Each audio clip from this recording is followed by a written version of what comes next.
Est-ce que tu as la croyance que l'organisation enferme ta créativité?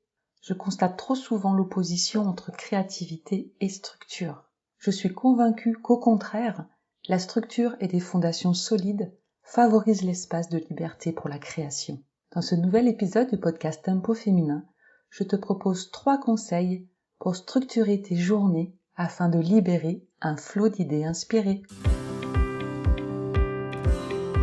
Bienvenue dans le podcast Tempo Féminin. Je suis Stéphanie Genevois, experte temps et organisation.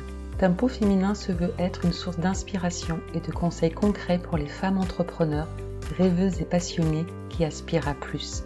Plus de succès professionnel, plus d'équilibre, plus de bien-être. Chaque épisode de Tempo Féminin offre des stratégies pratiques et des réflexions inspirantes pour aider les femmes à structurer leur entreprise, à gérer leur temps de manière efficace, à organiser leurs projets professionnels et à atteindre leurs objectifs sans sacrifier leur équilibre personnel.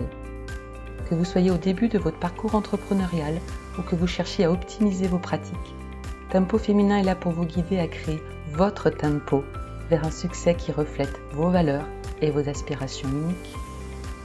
Tout d'abord, je tiens à te dire, nous avons toutes de la créativité. Regardons un petit peu du côté des définitions. La créativité, c'est le pouvoir de création, d'invention.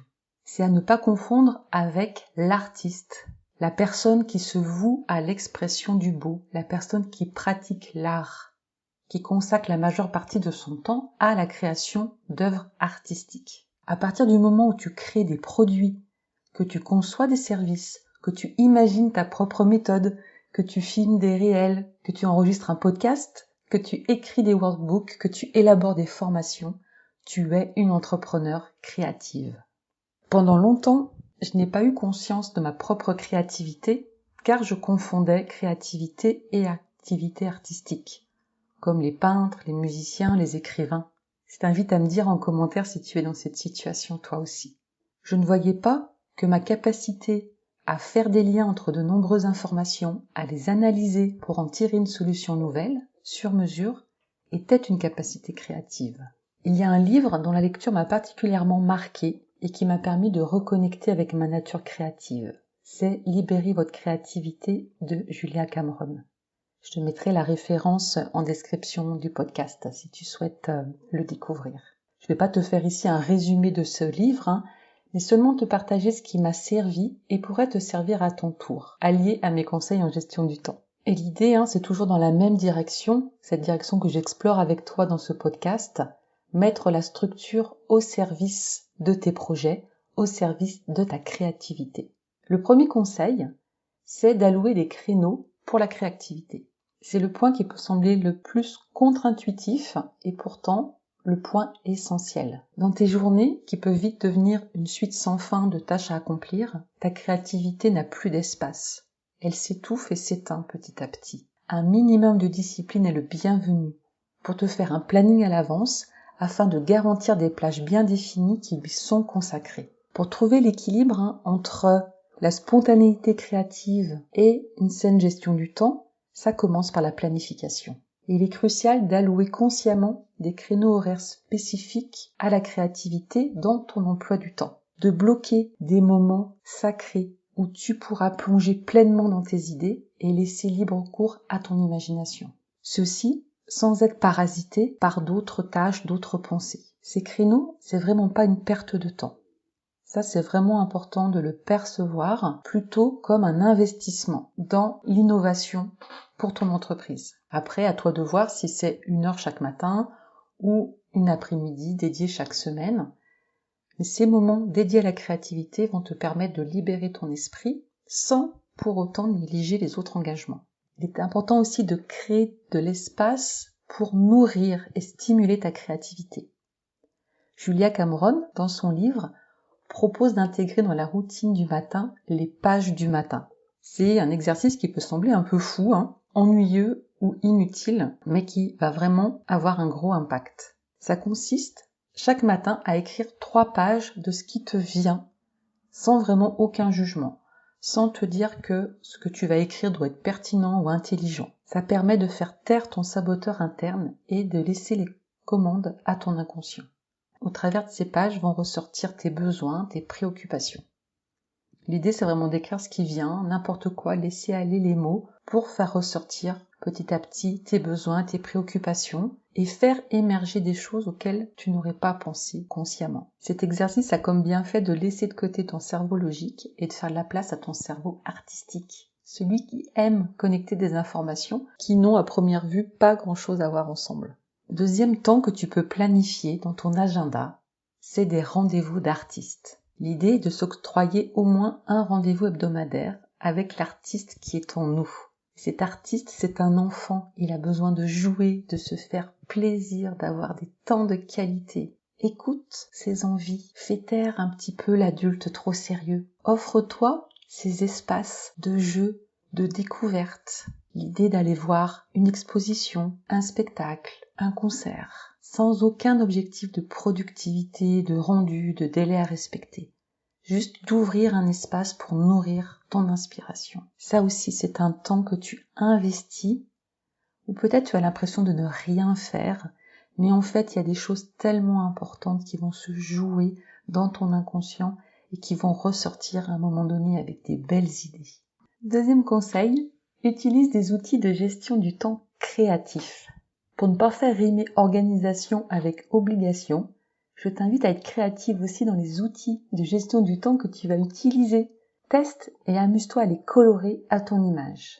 En premier lieu, bien sûr, ton agenda. Mets-le à tes couleurs. Quel plaisir de voir se concrétiser sous tes yeux tes séances de recherche, tes plages de création, tes rendez-vous d'artistes. Pour organiser tes idées, suivre tes projets et maintenir une vision claire de tes objectifs, tu peux utiliser également les cartes mentales sur une grande feuille A3 avec des feutres ou avec l'application MindMeister qui t'offre une approche visuelle pour organiser tes pensées de manière non linéaire. En structurant du coup visuellement tes idées, tu vas gagner du temps parce que tu vas voir beaucoup plus clairement les relations entre les concepts et ça va faciliter la génération de nouvelles idées. Il existe de nombreux outils spécifiquement conçus pour maximiser la productivité. Autorise-toi à les tester, autorise-toi à voir s'ils te conviennent, de voir aussi les différentes technologies de manière stratégique pour voir ce qui peut te permettre une meilleure gestion du temps tout en libérant ton flot d'idées inspirées. Le troisième conseil est de veiller à capturer les idées instantanées. La créativité peut arriver à tout moment, que ce soit lors d'une réunion, d'une pause café ou même en pleine nuit. Et ça serait tellement dommage de perdre ces belles idées, ces éclairs d'inspiration.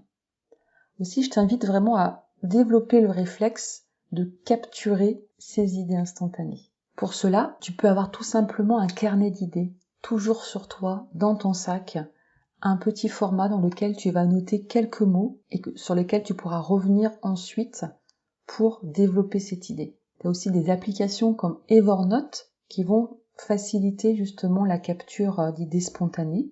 Tu vas pouvoir les classer en créant des carnets thématiques et en utilisant des tags.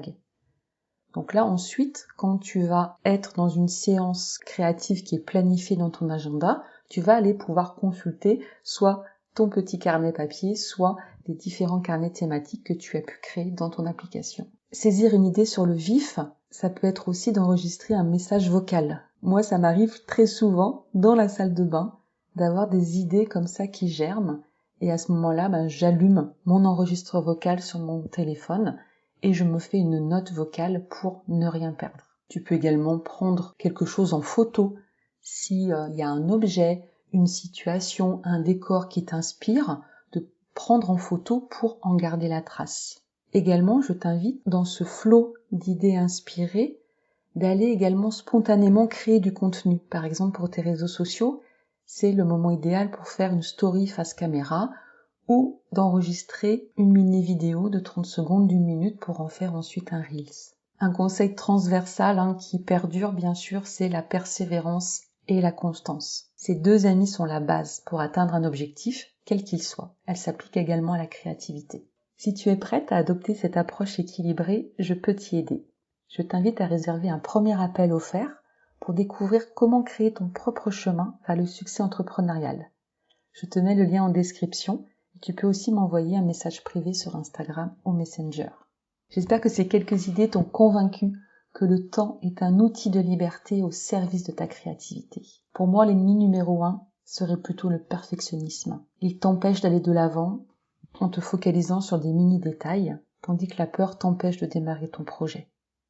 Un vrai perfectionniste ne réalisera jamais ses projets, car ils ne seront jamais assez bien pour être montrés, publiés, dévoilés.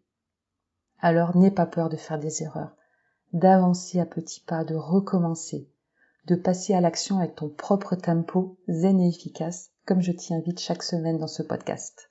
Je te remercie pour ton écoute et je t'invite à partager avec moi en commentaire comment ces conseils, comment ces partages résonnent pour toi. Like aussi, partage cet épisode à tes amis entrepreneurs, à celles qui n'osent pas alors que tu vois tout leur potentiel. Je te souhaite de te créer ton tempo créatif pour libérer ton flot d'idées inspirées tout en structurant tes journées zen et efficaces. Et je te dis à très bientôt dans un nouvel épisode.